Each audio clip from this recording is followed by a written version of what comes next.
Lalu ia membuat mezbah tembaga yang 20 hasta panjangnya, dan 20 hasta lebarnya, dan 10 hasta tingginya.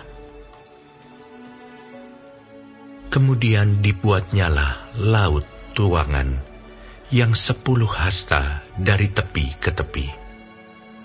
Bundar keliling 5 hasta tingginya, dan yang dapat dililit berkeliling oleh tali yang 30 hasta panjangnya. Di sebelah bawah tepinya ada gambar lembu-lembu yang mengelilinginya sama sekali. 10 dalam sehasta, merangkum laut itu berkeliling.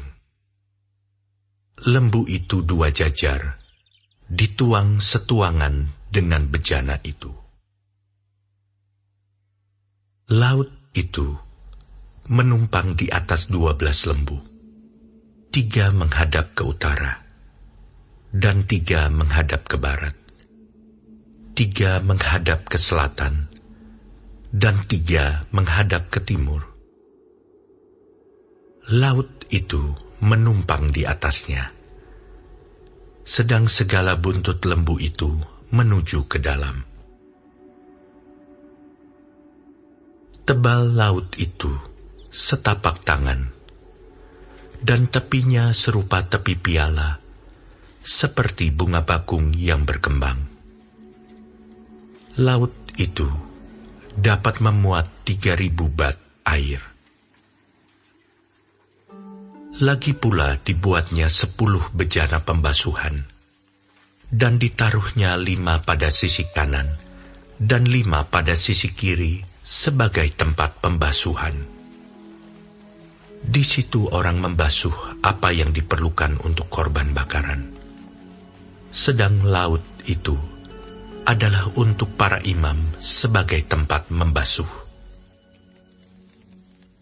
Ia membuat 10 kandil emas sesuai dengan rancangannya, dan menaruhnya di dalam bait suci, 5 di sebelah kanan, dan 5 di sebelah kiri.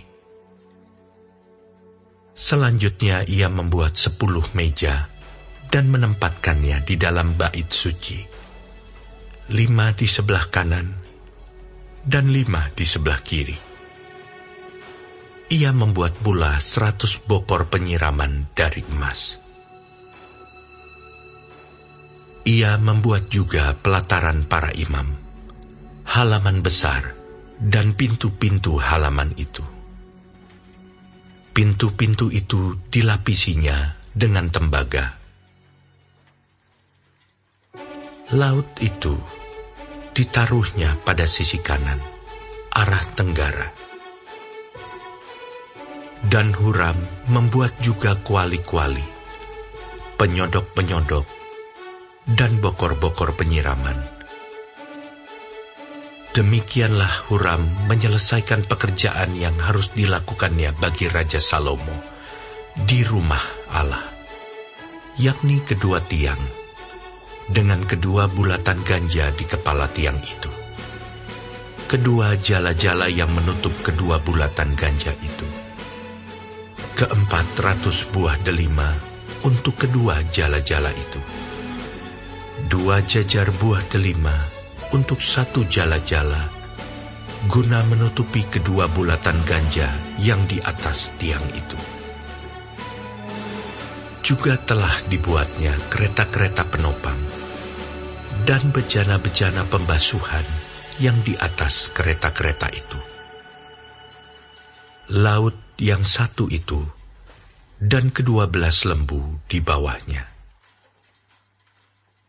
Kuali-kuali, penyodok-penyodok, garpu-garpu, dan segala perlengkapan lain yang dibuat Huram-Abi bagi Raja Salomo untuk rumah Tuhan adalah dari tembaga upaman.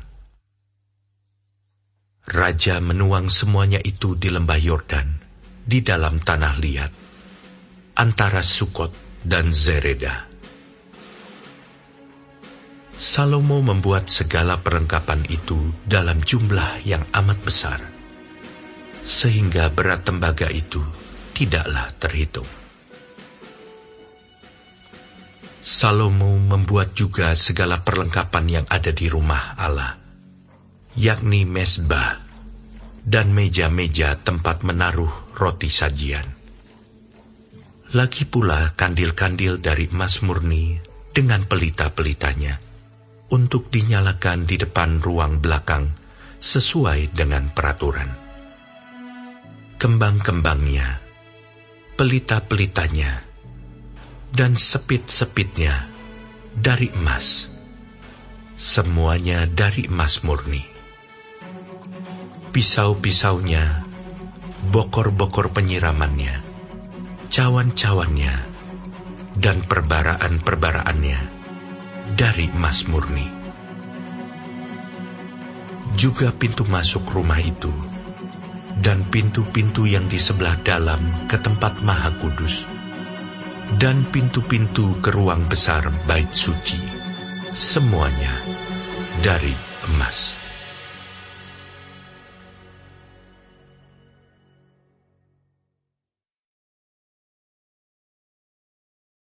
Shalom semua jemaat Tuhan, kembali kita di dalam pendalaman Alkitab Clear Sight.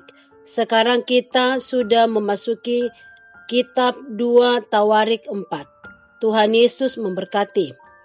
Pasal ini menjelaskan akan peralatan atau perkakas-perkakas bait suci Allah.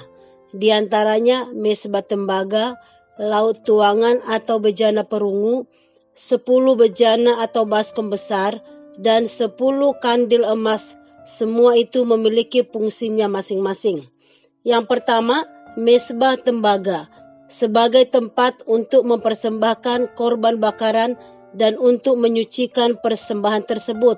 Yang kedua, laut tuangan berfungsi untuk membasuh diri para imam sebelum datang kepada Allah. Mereka mewakili umat harus membersihkan tangan mereka dan memurnikan hati mereka. Yang ketiga, 10 bejana atau baskom besar untuk membersihkan segala sesuatu yang dipersembahkan atau segala korban bakaran bagi Tuhan. Yang keempat, 10 kandil emas untuk memberikan penerangan yang terbuat dari emas. Semua perlengkapan di bait suci terbuat dari emas murni. Ini adalah untuk mengingatkan bangsa Israel tentang peribadatan yang benar, dan peribadatan yang benar itu ditunjukkan bukan dengan penampilan secara lahiriah atau ritual, melainkan dengan sikap hidup yang benar dan suci di hadapan Tuhan.